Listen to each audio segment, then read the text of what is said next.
Smith, she's on the line now. Brid, good evening. Hi, Mary. You spoke yesterday at the inter-parliamentary meeting of this climate change conference. What did you say?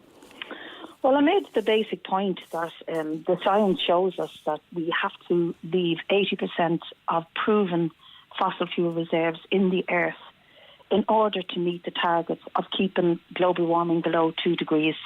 And there's no disputing that within the science. And as you see, scientists are on the same page largely nowadays, which is a good thing. That's a good change in the last 10 years or so. Can you explain why it is that people, in the main, 68% of Irish people believe climate change is mostly due to human activity against the 92%?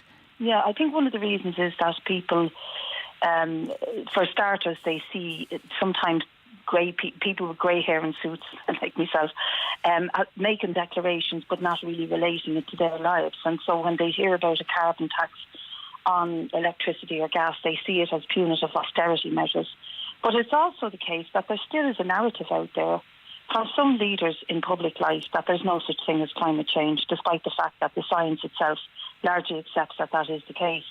But if we keep extracting the oil and the gas from the earth, then we are not going to be able to deal with it. Now, the proven reserves that are there, we must, as I said, leave 80% in. But the problem we have is that our government and governments throughout the world are continuing to issue new licences for exploration of gas, oil and petrol. And this really has to stop. So we're going to be putting a bill to the floor of the Dáil next week, which is a climate emergency bill, arguing, and we'll be looking for cross-party support on this, that they should not issue any further licences for exploration off the coast of Ireland. Each and every one of us have to start down the road of personal responsibility? We can't continue with the let me be pure but not just yet scenario. Yeah, I don't mean to personalise it to you, Brid, but for example, you flew to the climate change conference in Bonn. You could have taken public transport. You could have gone by bus and ferry. It would have been less carbon intensive. I know it would have been a lot less convenient, but is that where we're going to have to go? Well, you're right about that, and I did examine, try to get in the people in the office, the travel office and the Oireachtas tried to get me on bus and train and ferry, but it would have taken about 4 or 5 days, and I really had a lot of work to do in the constituency as well. And I was shocked at how elaborate the conference was. For example, the tent in which it was held, a massive big tent near the UN building in Bonn, used up 1.2 million litres of oil to heat the place. So it's quite elaborate, it's quite over-the-top spending on looking at something which I don't believe is absolutely necessary to have everybody in the one space look at it. And there was a huge amount of renewable energy companies really lobbying hard there. The key thing that has to be done, and what was shocking about the inter-parliamentary meeting, was that the elephant in the room is the fossil fuels. And nobody, and I mean nobody, whether they were from, one of the smaller countries and poorer countries of Africa or one of the richer countries of North America, mentioned fossil fuels and the power of the fossil fuel companies in pushing their agenda. Is there a need for...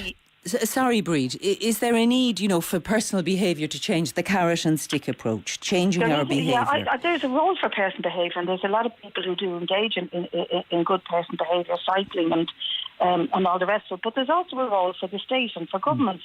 In this country, there's a role for us to improve the subvention we make to public transport. We've seen 4 public transport strikes over the last 2 years, and our subvention, the public contribution to improving public transport, is one of the lowest in Europe. And you know that other people would argue as well, if we're talking about state intervention to persuade people, some would argue metered water charges provided an opportunity to nudge people in the right direction. Environmentalists favour pay-by-weight bin charges because they say it incentivises less wasteful behaviour. So are these all areas we have to look at?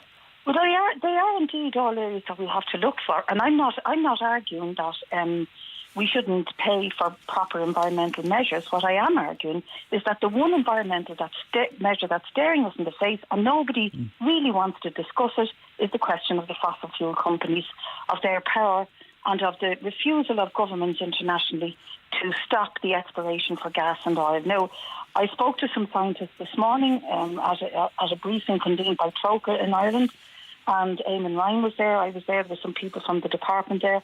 And what was continually said to us is that the science proves that we have to stop issuing licences for fossil fuels.